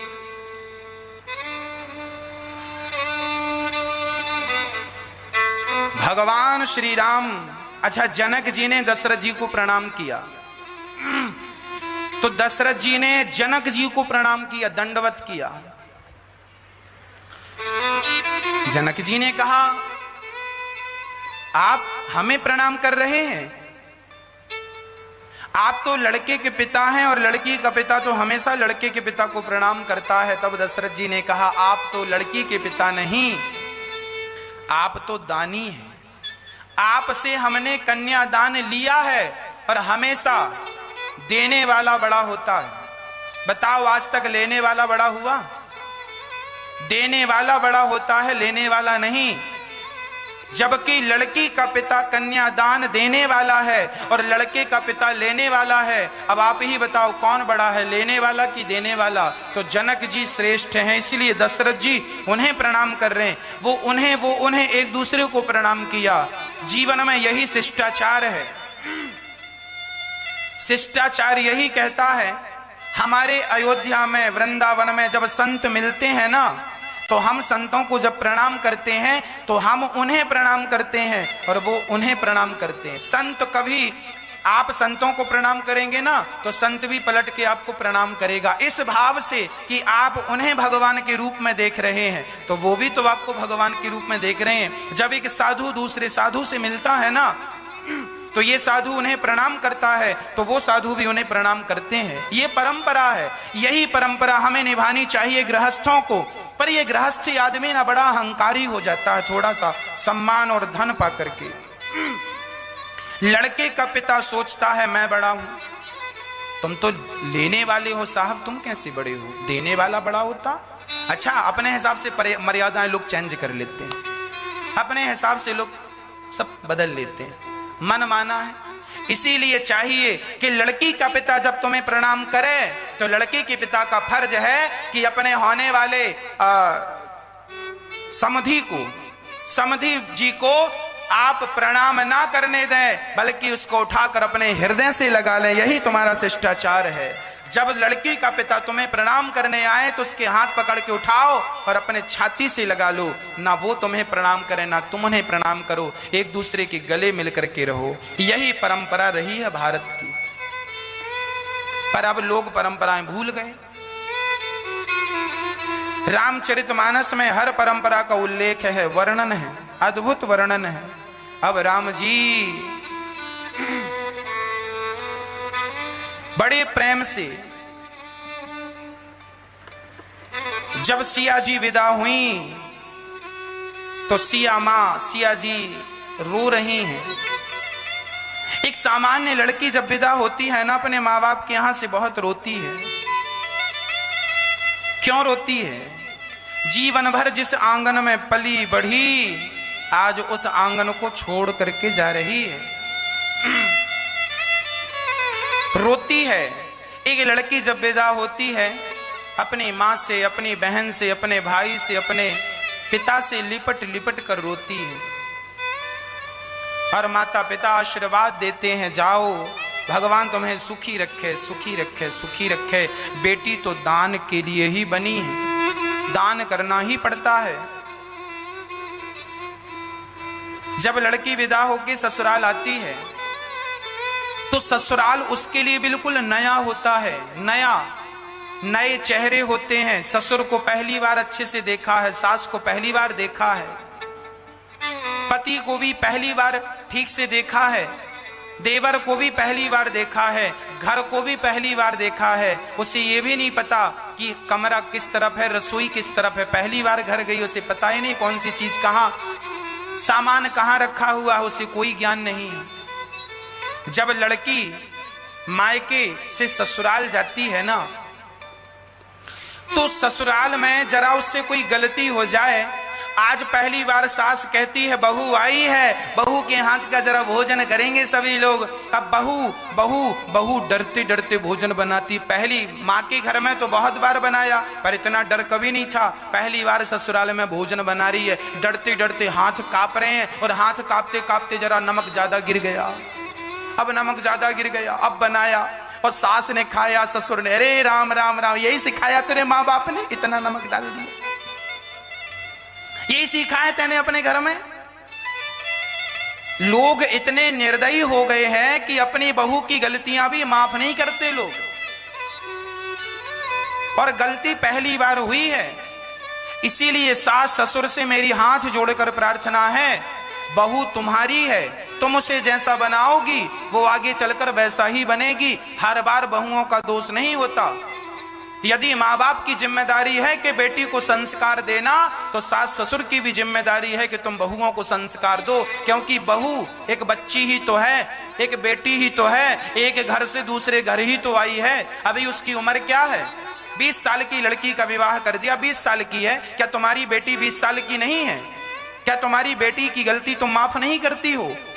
हर बार बहुओं की गलती नहीं होती, कई बार सास ससुर की गलती भी होती है, कई बार ननद की गलती और जेठानी की भी गलती होती है। पर चूंकि वो नया सदस्य है तो उसके ऊपर सब लोग बस चढ़ते रहते हैं, डसते रहते हैं। और जब तुम ज्यादा डस लोगे ना तो फिर वो मुंह खोलना शुरू करेगी, फिर वो जवाब देना शुरू करेगी। बाद में मत बोलना कि बहू बहुत बोलती है, पहले नहीं बोलती थी, तुम डसते जा रहे थे, अब बोलने लगी है। अब तुम सुनो, तुमने मजबूर किया उसको बोलने के लिए। रिश्ते ऐसे नहीं चलते कि केवल हम सहते जाएं। अरे गलती सबसे होती है, बहू से गलती हुई है, ऐसे नहीं करते। आप एक काम करना, एक तुलसी का पौधा उठाना और उखाड़ के दूसरी जगह पे लगाना। जब एक तुलसी का पौधा दूसरी जगह पे उखाड़ कर लगाओगे ना, तो 4-5 दिन तक तो तुलसी के पौधे के पत्ते भी मुरझाए होते हैं। वहां का वातावरण एक्सेप्ट करने में तुलसी को भी 4-5 दिन का समय लगता है, हाँ या ना? फिर तो वो लड़की संपूर्ण घर छोड़ के आई है और तुम थोड़ी सी गलती, नमक ज्यादा हो गया, कम हो गया, उसमें तुम ताने मारे बिना नहीं रह रहे हो। अरे गलती है, डर रही है। पहली बार जब मैं भी मंच में चढ़ा बोला था तो मेरा भी शरीर कांप रहा था। आप भी मंच में पहली बार बोलेंगे, आपका भी थर-थर, कितने भी विद्वान होंगे आप, पर पहली बार में कोई काम करेंगे ना, आदमी डर जाता है, कांप जाता है। वो अभ्यास से होता है सब चीज, है ना। इसीलिए मेरी प्रार्थना इतनी है, गृहस्थ जीवन में ताने बिल्कुल ना हो, शिकायतें ना हो। जिनके जीवन में शिकायतें हैं आज वो बहुत परेशान है। बहू से शिकायत है, सास से शिकायत है, ससुर से शिकायत है, पति से शिकायत है, पत्नी से शिकायत है। अरे क्यों शिकायत भरा जीवन जी रहे हो? हमें किसी से कोई शिकायत नहीं होनी चाहिए, ना पत्नी से शिकायत, ना पति से, ना सास से, ना ससुर से, कोई शिकायत नहीं, सब अच्छा।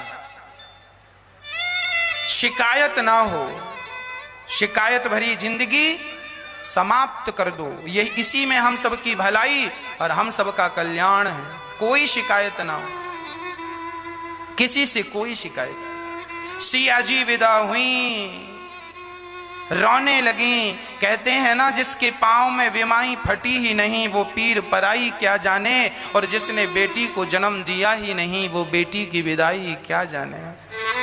बहुओं को एक ताना मिलता है, अक्सर बहुओं को सास एक ताना देती है। क्या ताना देती है? हमारी बहू ने तो हमारे बेटे को वश में कर लिया है।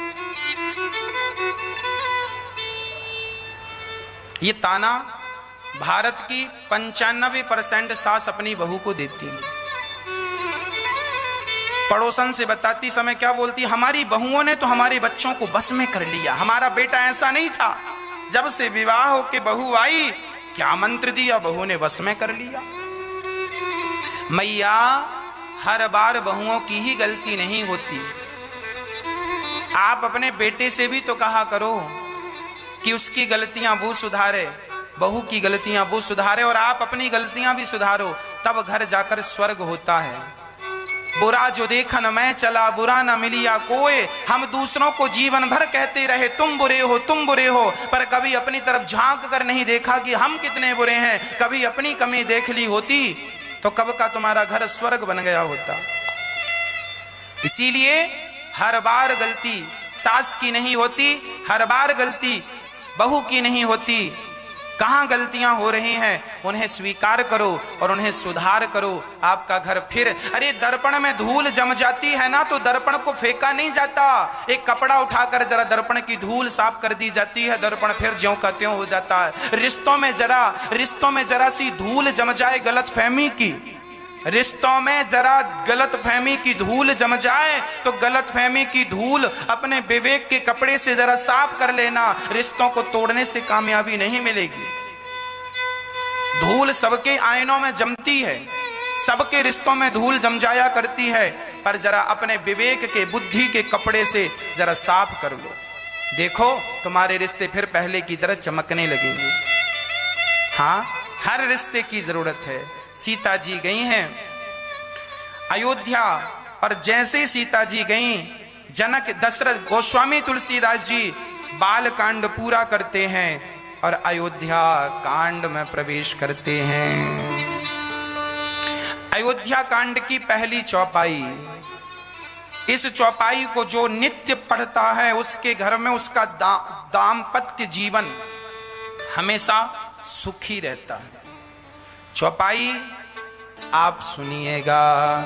जब ते राम ब्याह घर आए, जब ते राम ब्याह घर आए, नित नव मंगल मूल बधाई, नित नव मंगल मूल बधाई।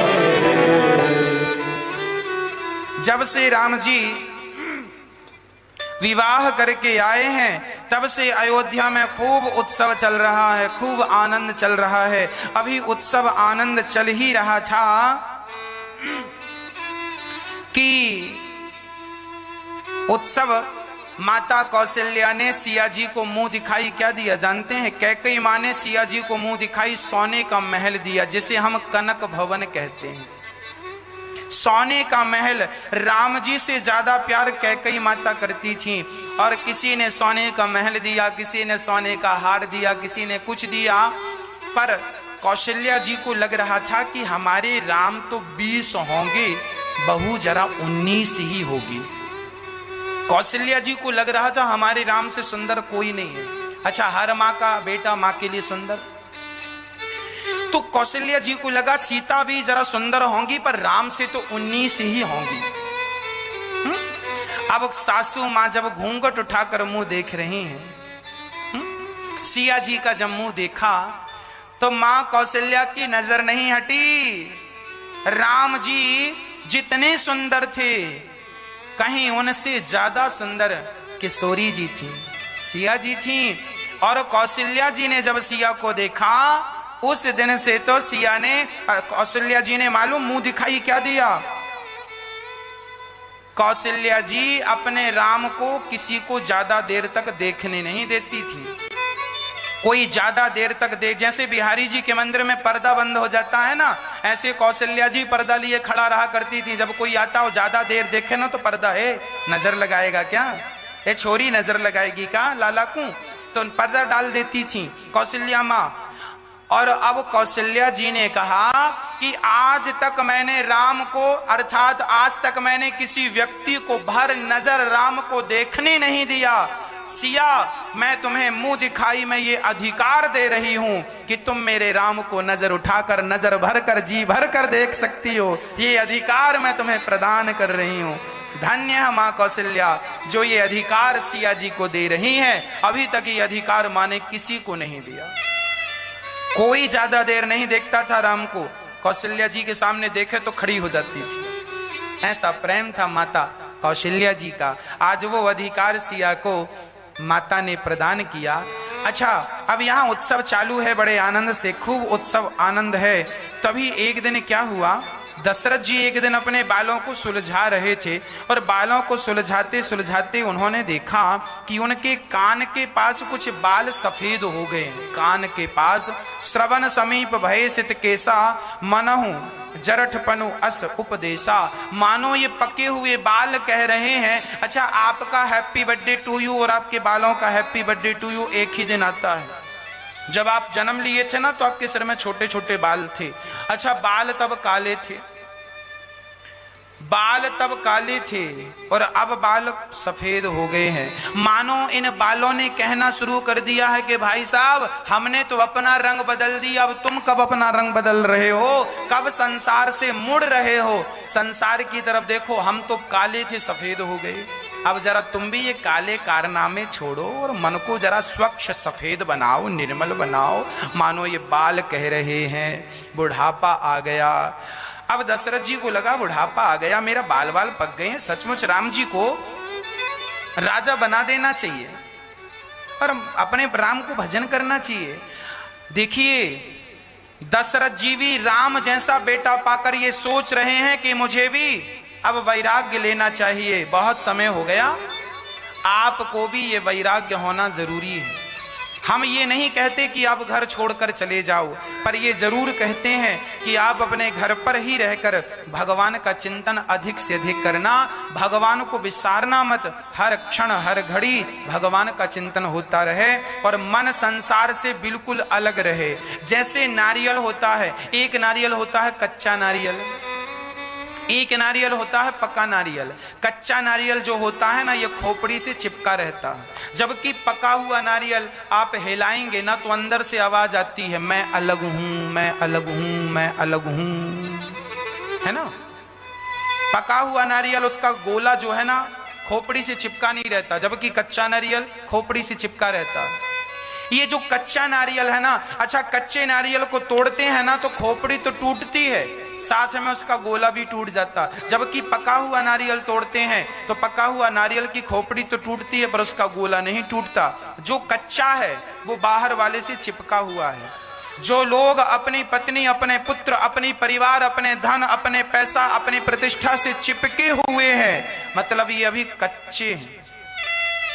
हम ये नहीं कहते कि तुम नारियल का गोला छोड़कर भाग जाओ, ये संसार ही वो नारियल का गोला है। ये संसार छोड़कर कहां जाओगे? रहना तो पत्नी, पुत्र, परिवार, पैसे, गाड़ी, मकान, दुकान में ही रहना है, इनके बीच में ही रहो, पर कच्चे नारियल की तरह चिपके ना रहो। पक्के नारियल की तरह इनको छोड़ दो, रहो इनके बीच में, पर इनसे चिपक कर नहीं, इनको छोड़कर इन्हीं के बीच में रहो। जैसे पका हुआ नारियल रहता उसी खोपड़ी के बीच में है पर रहता अलग है। बात समझ में आ रही है? उसी तरह संसार में रहो पर संसार से अलग होकर के रहो, भगवान के बन करके रहो। हम भगवान के हो गए हैं, हाँ हम संसार के न बने रहें।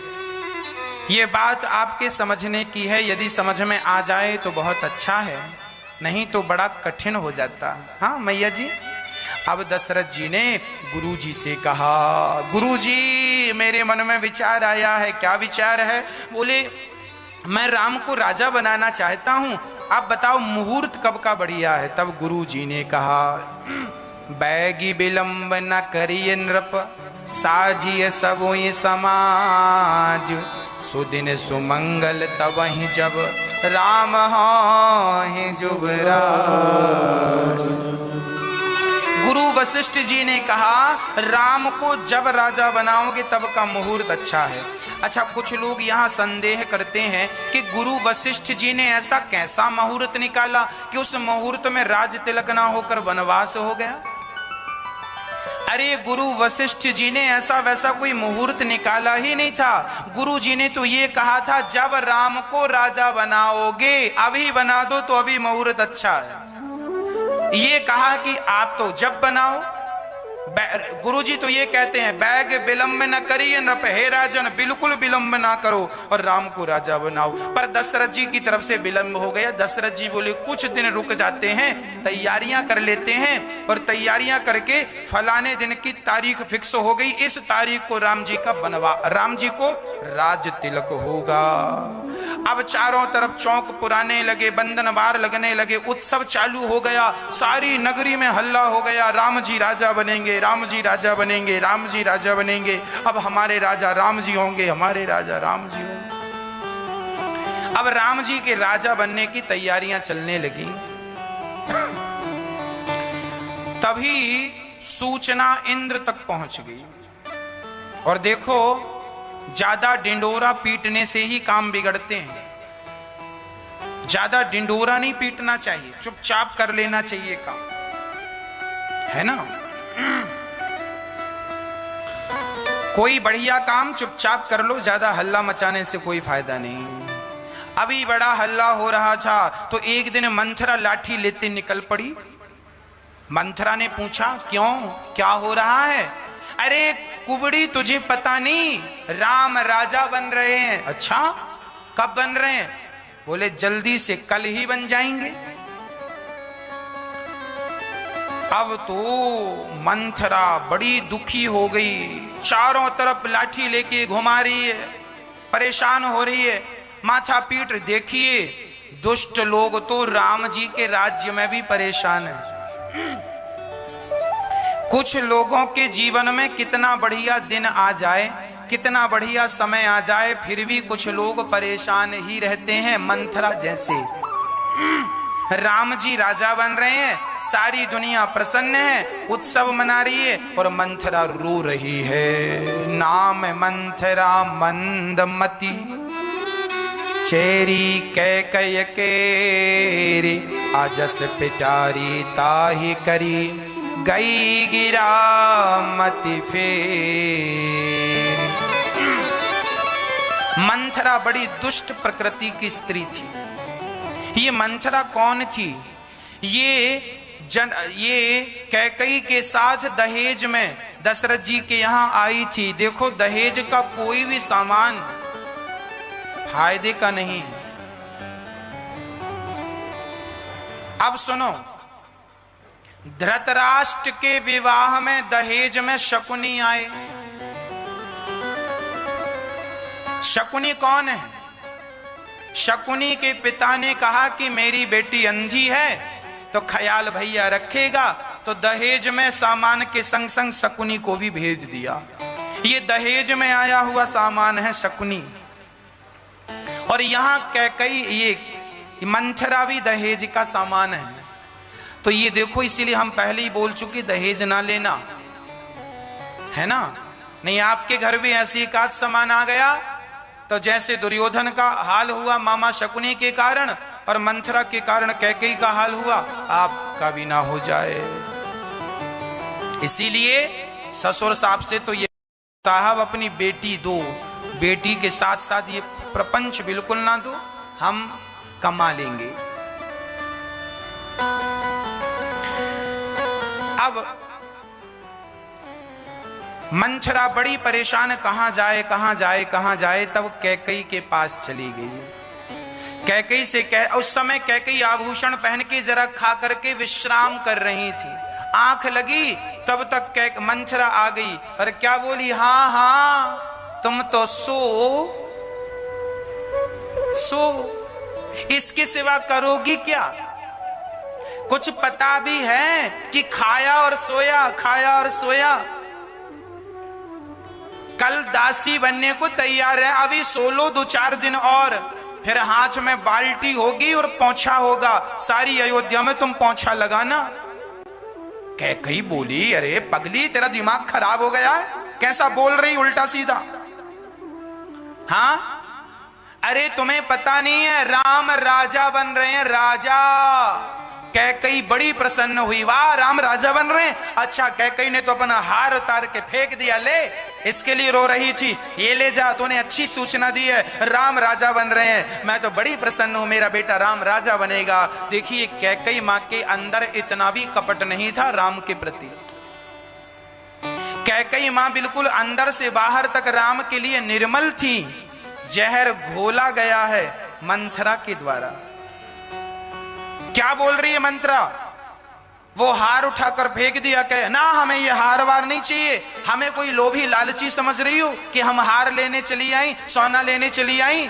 अरे हम तो तुम्हारे बाप के घर से आई हैं, जरा तुम्हारा भला चाहती हैं। तुम्हें पता है राम राजा बन जाएंगे, कौशल्या महारानी बन, कौशल्या माता बन जाएंगी, माता राजमाता, और सिया रानी बन जाएगी, महारानी, और तुम्हारा क्या होगा?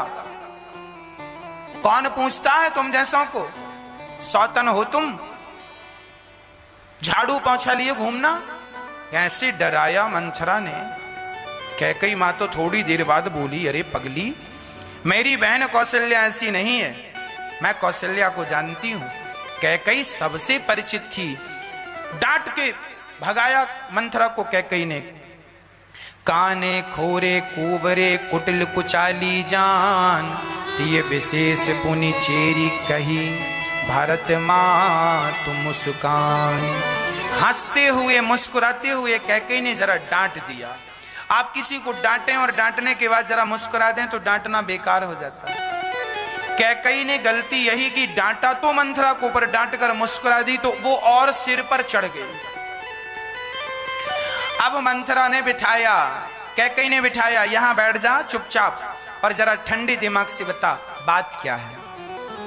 मंथरा ने कहा, कैकेयी यदि आपको पता है तुम्हारे जो पति है ना दशरथ जी, इनके मन में कपट है, कपट।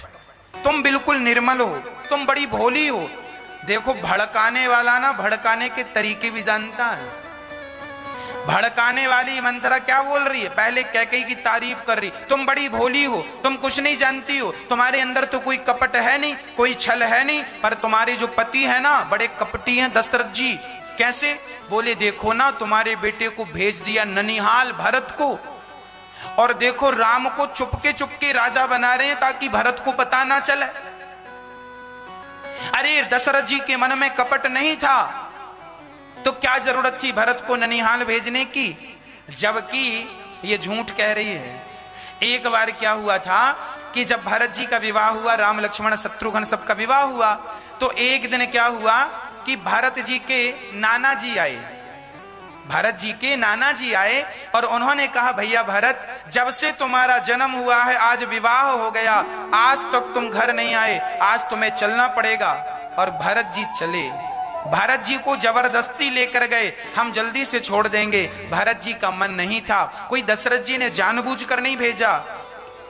ननिहाल अपनी मर्जी से गए, नाना जी लेने आए थे तो चले गए। इसमें क्या दोष था दशरथ जी का? पर मंथरा तो भड़का रही है।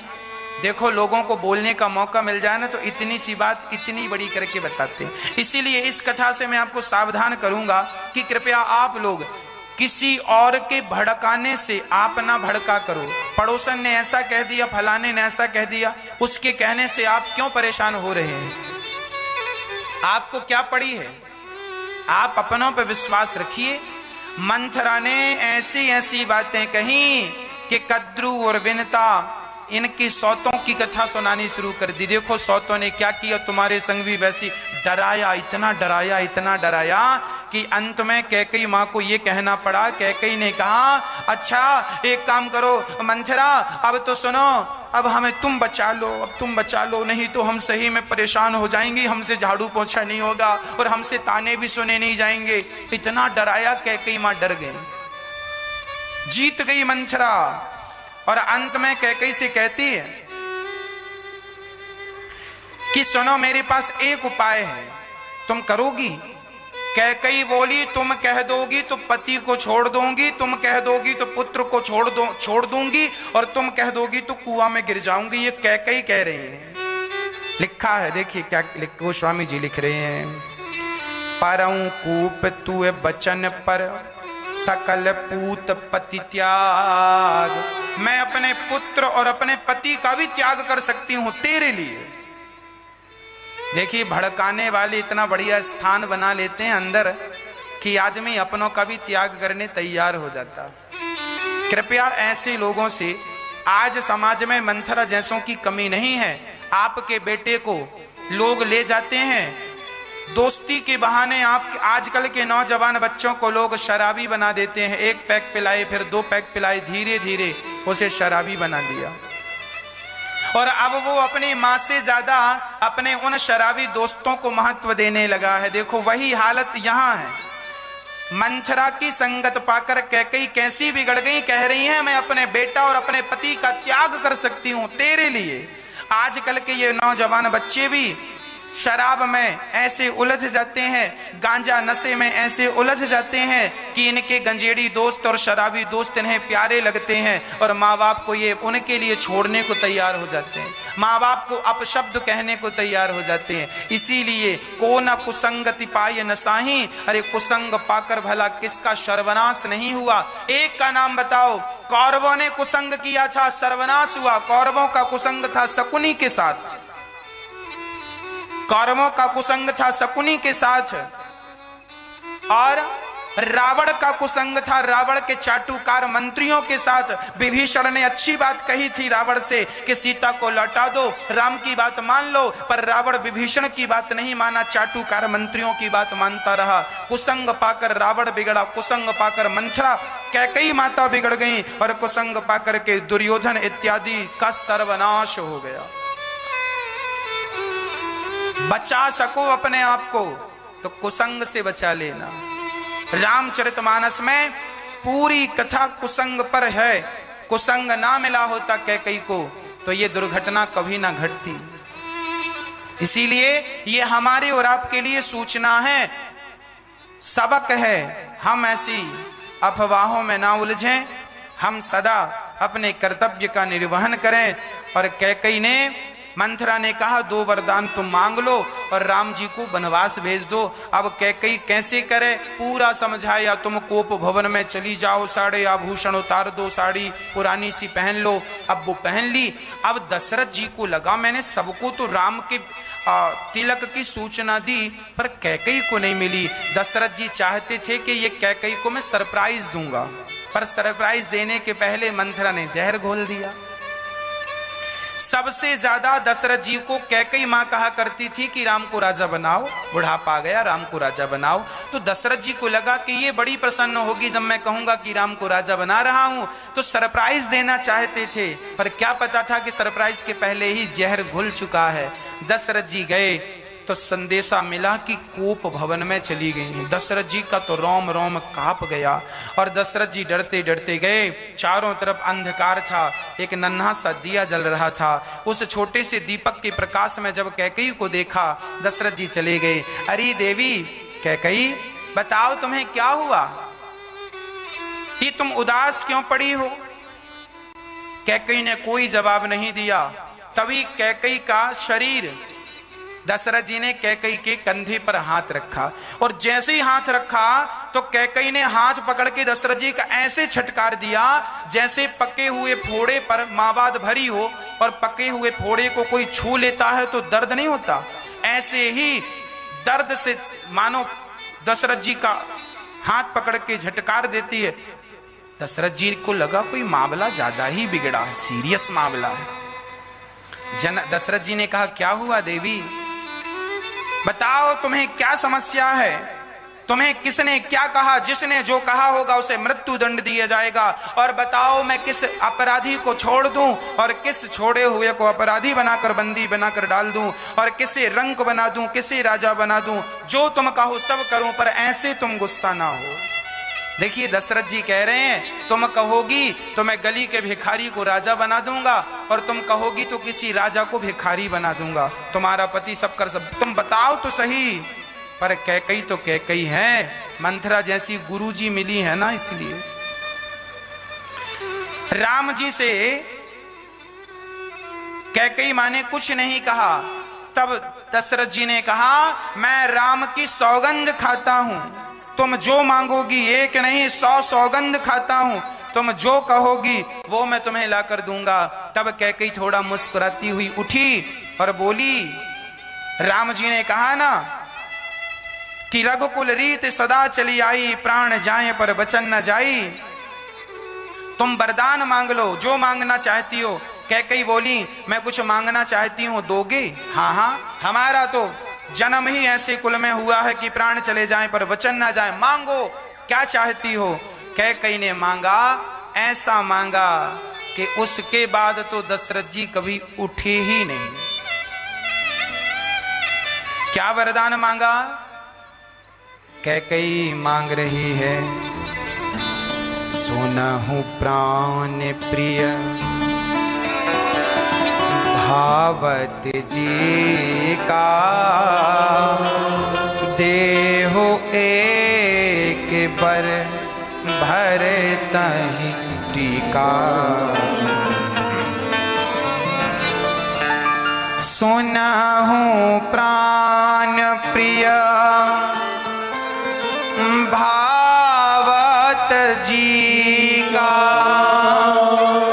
देहो एक बर भर तहि टीका। मांगऊं दूसर बर कर जोरे, पूरे वहु नाथ मनोरथ मोरी।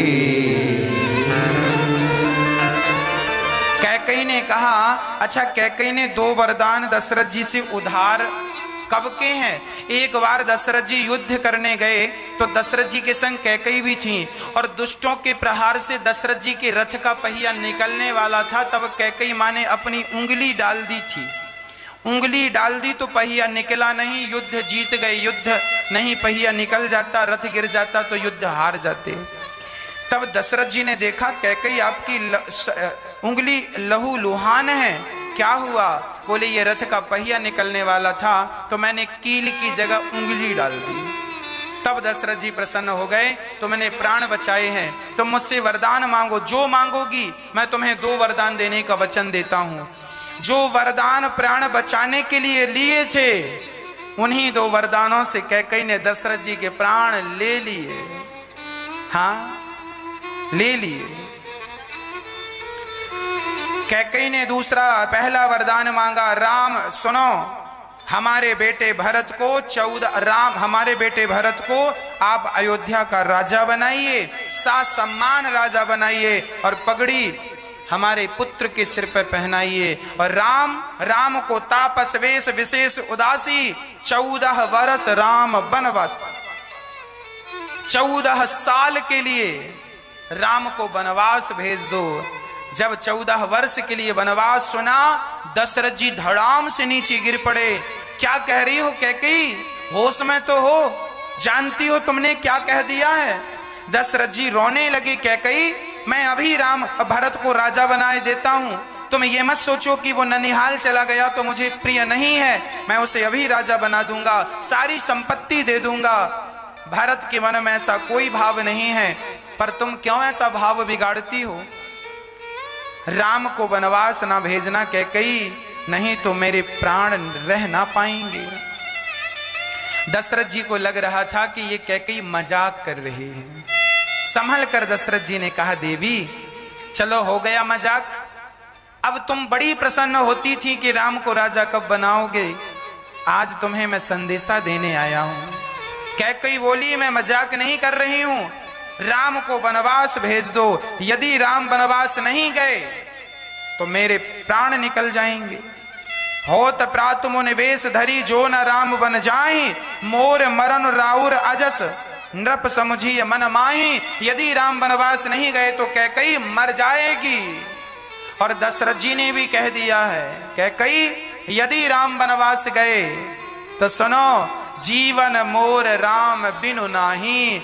दशरथ जी कह रहे हैं, प्राण पांव पकड़ के कह रहे हैं, पांव पकड़ लिया राम जी ने और दशरथ जी ने कैकेयी मां के, और कहा, सुनो देवी मैं तुम्हारे पांव पकड़ के कहता हूं, राम को वनवास ना भेजो, मैं मर जाऊंगा। मछली पानी के बिना जिंदा रह सकती है, मछली पानी के बिना जिंदा रह सकती है, सांप मणि के बिना जिंदा रह सकता है, पर सच कहता हूं कैकेयी दशरथ राम के बिना जिंदा नहीं रह सकता।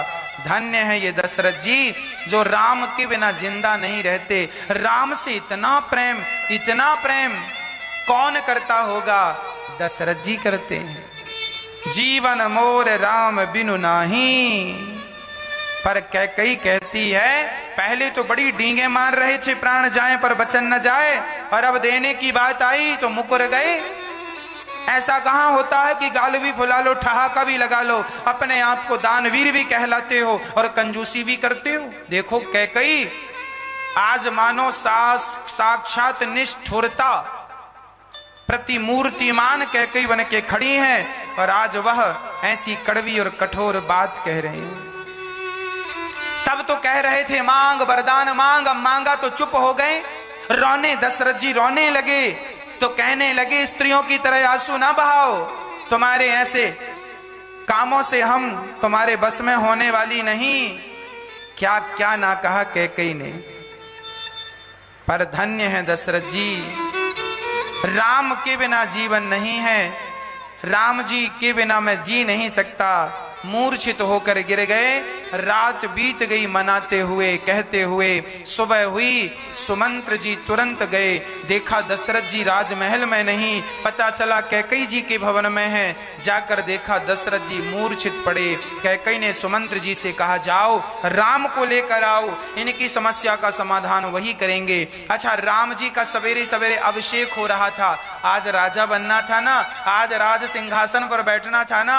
राम जी बड़े प्रसन्न थे और अभिषेक चल रहा था, भगवान का अभिषेक करा रहे थे, सातों समुद्र के जल से अभिषेक करा रहे थे।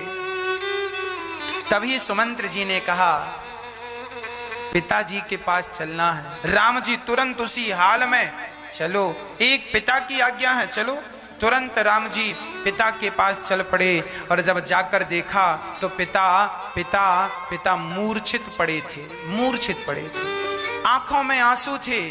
राम राम कहकर जमीन में अचेत श्री दशरथ जी महाराज पड़े और राम राम कहते हुए दशरथ जी को लगने लगा कि राम चले गए तो फिर मेरा तो जीना व्यर्थ है, मेरे सिर पर तो काल मंडरा रहा है। अब राम राम कहकर अचेत होकर गिर पड़े। तब राम जी पहुंच गए। राम जी ने देखा पिताजी के कपड़े बिखरे पड़े हैं, बाल बिखरे पड़े हैं, जमीन पर अस्त व्यस्त लेटे हैं पिताजी। राम जी तुरंत दंग रह गए, पिताजी को क्या हुआ? अच्छा जो माता थी, माता बड़ी सजी सवरी खड़ी थी। तो राम जी ने मां से कहा, मां ये पिताजी क्यों परेशान हैं? पिताजी के दुख का कारण क्या है? वो तो कुछ बोल नहीं पा रहे हैं। मां आप ही बताओ ये कैसे दुखी हैं और इनके दुख का समाधान क्या है? तब कैकेयी ने निष्ठुरता से कह दिया कि राम कोई बहुत बड़ी बात नहीं है, देन कहीं कीन मोही दुई वरदाना, मांग्यूं जो कछु मोही सुहाना। इन्होंने मुझे 2 वरदान देने को कहा था और मैंने 2 वरदान मांग लिया, जो मुझे अच्छा लगा मैंने मांग लिया। माँ आपने क्या मांगा है? बेटा राम, मैंने मांगा है कि राम को वनवास 14 साल, तुम वनवास जाओ 14 साल के लिए और भरत को राजा बनाया जाए। राम जी से कैकेयी ये सब कहती जा रही हैं और राम जी मुस्कुराते हुए माँ की आज्ञा सुन रहे हैं। और राम जी ने जब सुना सारी बातें, तब राम जी ने दशरथ जी को उठाकर अपनी गोद में सिर रख के कहा, सिर पे हाथ रखते हुए, पिताजी इतनी सी छोटी सी बात के लिए आप इतने परेशान हो रहे हैं? अरे माँ ने, आपने मुझे 14 साल के लिए वनवास भेजा है, तो इसमें आप परेशान ना होइए। आपका बेटा आपकी आज्ञा का पालन जरूर करेगा। यहां राम जी ने क्या बढ़िया बात कही। राम जी ने कहा कि सोनो जननी सोई सुत बड़ भागी, जो पितु मात बचन अनुरागी। वही बेटा धन्य है जो अपनी माता और पिता की आज्ञा का पालन करता। राम जी कह रहे हैं वही बेटा धन्य है जो अपनी माता और अपने पिता की आज्ञा का पालन करता है। पिताजी आप चिंता ना कीजिए, 14 साल के लिए तो क्या, आपने जन्म जन्म के लिए मुझे जीवन भर के लिए भेजा होता तो मैं चला गया होता। इस छोटी सी बात के लिए। अच्छा, कैकेयी बड़ी प्रसन्न हो गई। कैकेयी को लग रहा था कहीं मामला बिगड़ ना जाए, पर राम जी की सरलता सहजता देख के, अरे राम, हमें तुमसे यही अपेक्षा थी, यही उम्मीद थी कि तुम अपने पिता और अपनी माँ की बात कभी काटोगे नहीं। हाँ माँ, मैं आपकी बात कैसे काटता। धन्य होते हैं वो बेटे जिन्हें अपने माँ बाप की सेवा करने का अवसर मिलता है। अभागी हैं वो जो अपने माँ बाप की सेवा नहीं कर पाते। इसीलिए जिनके माता पिता हैं, मैं प्रार्थना करता हूं अपने माँ की बहुत सेवा कीजिए, अपने पिता की बहुत सेवा कीजिए। माँ की आंखों में कभी आंसू मत आने दीजिए। माँ तो ममता की प्रतिमूर्ति है, माँ की आंखों में कभी आंसू ना आए, इसका ख्याल हर बेटे को रखना चाहिए। धन्य है राम की भगवान होकर भी उन्होंने अपनी माँ की आज्ञा का उल्लंघन नहीं किया। जब भगवान अपनी माँ की आज्ञा का उल्लंघन नहीं करते तो हम कौन होते हैं अपनी माँ की आज्ञा का उल्लंघन करने वाले। इसीलिए हर बेटे से मेरी प्रार्थना हाथ जोड़कर है, आप अपनी माँ की इतनी सेवा करें, इतनी प्रसन्नता दें कि उन माँ को खुशी के आंसू आंखों से निकल आए और राम राम से आशीर्वाद निकले कि मेरे बेटे जैसा भगवान सबको बेटा देना। मेरे श्री राम को पता चला कि पिता ने मुझे वनवास दिया है, उसी क्षण भगवान राम पिताजी से आज्ञा लेकर मां कौशल्या से आज्ञा लेते हैं, मां मुझे आज्ञा दो। कौशल्या मां को लगा कि हो सकता है मेरे राम आज राजा बनेंगे ना तो आज्ञा लेने आए। हाँ बेटा जाओ, तुम राजा बनो और खूब प्रजा का पालन करो। राम जी ने कहा मां मैं राजा बनूंगा नहीं, मैं राजा बन गया। अच्छा कैसे राजा बन गए, कहाँ के राजा बन गए? बोले पिता दीन मोहि कानन राजू, पिता ने मुझे जंगल का राजा बना दिया। अब मुझे अयोध्या जरा छोटी थी, जंगल ज्यादा बड़ा है, पिता ने मुझे बड़ा राजा बनाया है। जब मां कौशल्या को संपूर्ण समाचार मिला, मां कौशल्या के तो पांव के नीचे से मानो जमीन खिसक गई, रोने लगी मां, रोने लगी मां कौशल्या। और श्री राम को हृदय से लगा लिया मां कौशल्या ने, हृदय से लगा लिया मां ने। राम क्या तुम सचमुच हमें छोड़कर जाओगे? अच्छा कैकेयी मां ने कह दिया राम वनवास जाओ, कौशल्या मां ने एक बार भी नहीं कहा कि राम तुम वनवास। कौशल्या भी तो कह सकती है मेरा बेटा है, क्यों जाए वनवास? चाहती तो मां कौशल्या विरोध कर सकती थी, जानते हो क्यों नहीं किया? मां कौशल्या इतनी महान माता हैं, वो कहती हैं कि यदि मैंने ये कह दिया कि वनवास मत जाओ, तो पति की आज्ञा है कि वनवास जाओ, और मैं पति की आज्ञा के विरुद्ध जाऊंगी तो मेरा पातिव्रत धर्म नष्ट हो जाएगा। कैसी पतिव्रता नारी थी मां कौशल्या। अपने पुत्र को विदा कर दिया वनवास के लिए, एक बार भी रोका नहीं। समाचार जब सीता माँ को मिला, माता सीता अकोला गई और तुरंत माँ कौशल्या के पास गई। माँ मैं भी जाऊंगी,